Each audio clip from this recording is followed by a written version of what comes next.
Herkese selam. YouTube kanalıma hoş geldiniz. Bugün sizlere sadece 3 adet hazır yufka kullanarak kolayca yapabileceğiniz el açması tadında şahane bir ıspanaklı börek tarifi vereceğim. Tarifimiz için öncelikle iç harcımızı hazırlayalım. Bunun için önceden güzelce yıkayıp hazırladığımız ıspanaklarımızı doğrayalım. Ispanakları doğrarken özellikle de sap olan kısımlarını olabildiğince ince doğrayalım ki daha sonrasında böreğimizin içerisinde çok fazla dişe gelmesin. Tamamını doğrayıp hazırladıktan sonra üzerlerine birazcık tuz ilavesi yapıp elimizle güzelce ovuşturarak acı suyunu çıkartalım.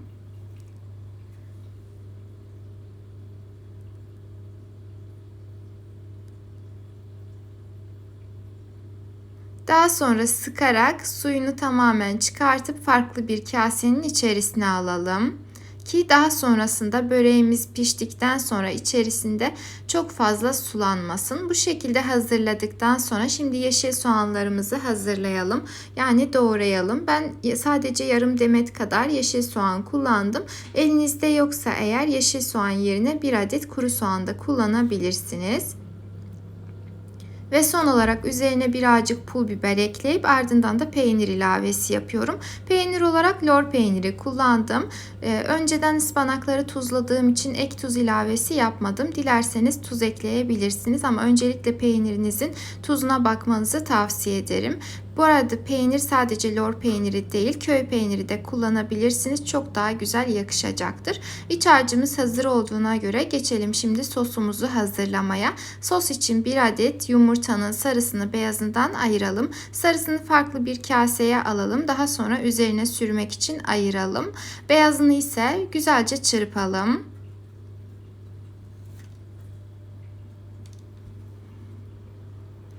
Yeteri kadar çırptıktan sonra öncelikle üzerine yarım çay bardağı sıvı yağ, ardından bir çay bardağı dolusu yoğurt. Ekşi olmamasına dikkat ederseniz böreğiniz çok daha güzel olur. Bir çay bardağı süt ve malzemelerimiz bu kadar. Ekledikten sonra güzelce çırpalım.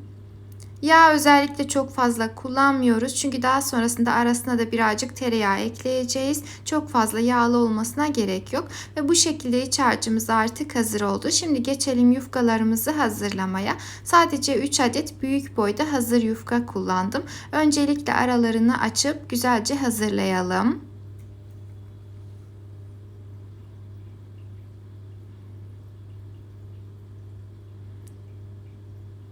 Küçük boyda bir tepsi kullanacağım için bu şekilde katlayarak kestim.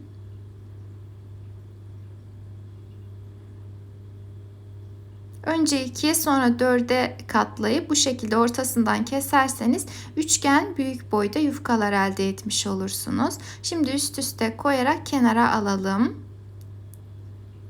Ardından böreğimizi yapacağımız tepsimizin içerisini güzelce yağlayalım. Ben sıvı yağ ile yağladım. Hatta bardağın içerisinde kalan, geriye kalan birkaç damla yağ içerisine ekleyip bu şekilde fırçayla sürdüm.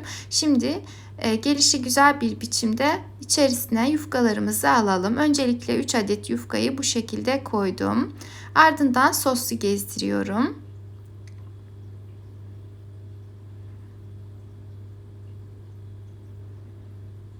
Yufkalarınızın kenar yani kalın olan kısımlarını içe gelecek şekilde koyarsanız daha sonrasında pişerken çok daha güzel olur.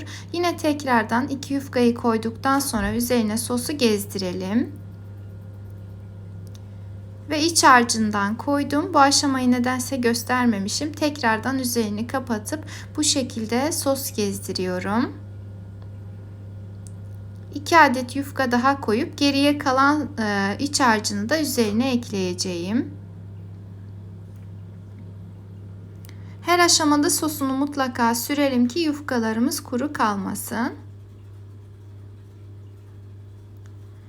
Ve geriye kalan iç harcını da üzerine koyup bu aşamada üzerine birazcık da tereyağı koydum. Sizlere de tavsiyem o yönde, çok daha güzel bir lezzet katacaktır.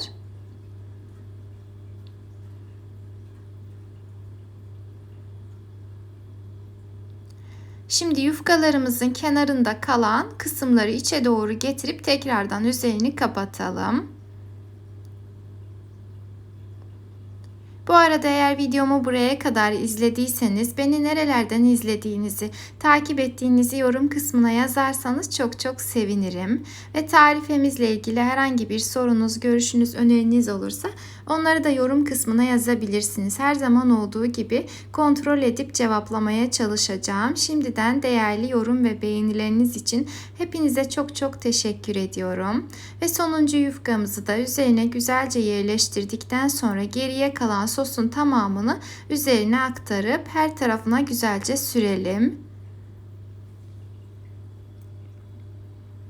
Ve sosunu çekmesi için bu aşamada 10 dakika kadar dinlendirelim. Ardından bıçak yardımıyla doğrayalım. Dilerseniz daha sonrasında da kesebilirsiniz ama önceden keserseniz daha sonra işiniz çok daha pratik olur. En azından bu şekilde iz bırakabilirsiniz üzerlerine.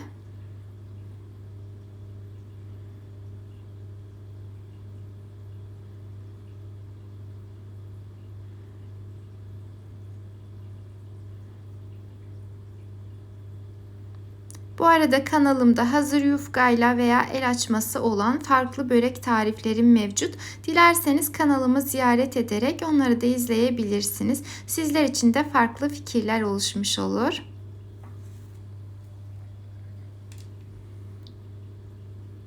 Ve tamamını doğrayıp hazırladıktan sonra başta ayırmış olduğumuz bir adet yumurta sarısını üzerlerine güzelce sürelim.